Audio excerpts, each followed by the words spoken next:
وہ بچے جو ہمارے چھوٹے بچے ہیں اور ابھی وہ بچے جو انشاءاللہ جن کو یہ جنم دیں گے, جو ہمارے پوٹینشیل پیرنٹس ہیں, وہ بچیاں جو میٹرک ایف اے میں پڑھتی ہیں, ایف ایس سی میں پڑھتی ہیں, جو بچے, ان سب کو یہ بات بتانے کی ضرورت ہے کہ خدا کے لیے جو غلطی ہم نے کی ہے تم نے وہ غلطی نہیں کرنی. اپنے ویلیو سسٹم کو ٹھیک کرنا ہے. میں نے سر ایک سٹڈی کی, ابھی وہ جاری ہے, تقریباً 1800 بچوں سے میں نے پوچھا تم کس جیسا بننا چاہتے ہو, اور یہ 8 سال سے کم عمر کے بچے کے. آپ یقین کریں بچوں نے جو کہا وہ یہ کہا میں میسی کی طرح بننا چاہتا ہوں جو فٹ بالر ہے, کسی نے کہا میں عاطف اسلم کی طرح بننا چاہتا ہوں, کسی نے انڈیا کے اداروں کا نام لیا, کسی نے نہیں کہا میں ابو بکر کی طرح بننا چاہتا ہوں, کسی نے نہیں کہا میں حضرت علی کی طرح بننا چاہتا ہوں, کسی نے نہیں کہا میں قائد اعظم کی طرح بننا چاہتا ہوں, کسی نے نہیں کہا میں عبدالستار ایدھی کی طرح بننا چاہتا ہوں. ایک بچی نے صرف کہا کہ میں حضرت فاطمہ کی طرح. میں نے اپنے یوٹیوب چینل پہ اس کا بچی کا انٹرویو لایا, چھوٹی سی بچی نے کہا میں پارک میں پھر رہی تھی, میں نے کہا بیٹا تم کیا بننا چاہتی ہو, کہتی میں حضرت فاطمہ کی طرح بننا چاہتی ہوں. تو میرے دوستو ہم نے اپنے بچوں کے رول ماڈل ہی غلط کر دیے ہیں. ہم نے اس لیے مجھے اور آپ کو بہت سیریسلی اس بات پر غور کرنا ہے. میں آپ سے عرض کروں ساؤتھ افریقہ میں تتلیاں ختم ہو رہی ہیں, لہٰذا تتلیوں کی نسل کو بچانا بڑا ضروری ہے. اچھا پانڈا ختم ہو رہا ہے, پانڈا کو بچانا بہت ضروری ہے. انسان پانڈا اور تتلیاں نہیں ہیں, انسان ختم نہیں ہو رہا ہے, انسان کا بچانا کوئی اتنا ضروری نہیں ہے, وہ پانڈا نہیں ہے. اس لیے اگر ہم اپنے بچوں کو یہ رول ماڈل نہیں دے سکتے تو مہربانی کر کے بچے نہ پیدا کریں.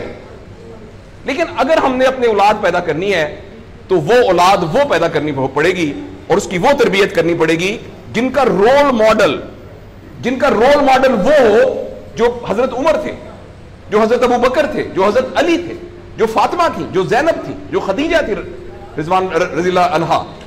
یہ ہمارے رول ماڈل ہمیں پیدا کرنے پڑیں گے, اور یہ تب ہوگا جب ہمارے اندر سے یہ دو چیزیں ختم ہوں گی.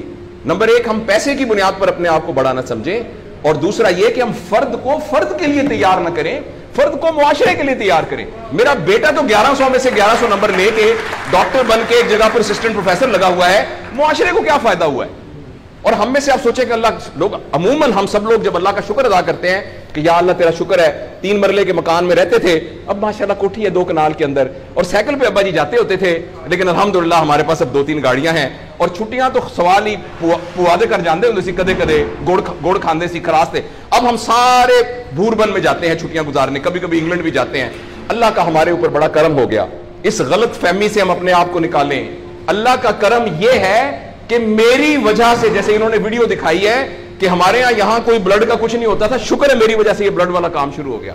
میں ڈاکٹر ہوں, یہ والی سروس یہاں موجود نہیں تھی, اللہ کا شکر ہے کہ یہ والی سروس اب یہاں موجود ہو گئی ہے.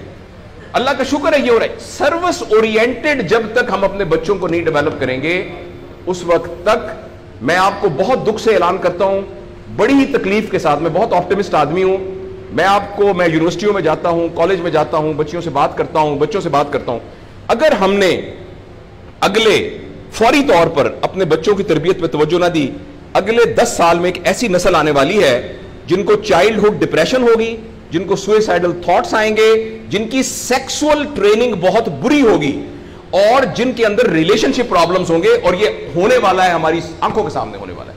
اگر آپ کے ہاتھ میں ایک موبائل ہے, آپ ابھی اپنا موبائل کھول کے فیس بک کھولے, جو پہلی 1.5 منٹ کی ویڈیو آئے گی اس میں ایک نیم برہنہ عورت ناچ رہی ہوگی. اگر آپ کے 8 سال کے بچے کو آپ نے موبائل دیا ہوا ہے, میں آپ کو یقین دلاتا ہوں اس نے ننگی عورتوں کو ناچتا ہوا دیکھ لیا ہے, اور وہ سارے ایکٹ جن کو منہ سے بیان کرتے ہوئے ہمیں شرم آتی ہے, وہ آپ کے 8 سال کا بیٹا اور 8 سال کی بیٹی دیکھ چکی ہے. اس سارے میں ایز اے پیرنٹ ہماری بہت رسپانسبلٹی ہے کہ ہم اس میں انٹروین کریں اور ان کو فزیکل ٹائم دیں, اور ٹائم دے کے ہم یہ 2 چیزوں پر مینلی کام کریں. تو انشاءاللہ العزیز ہمیں امید ہے کہ معاشرہ بچ جائے گا.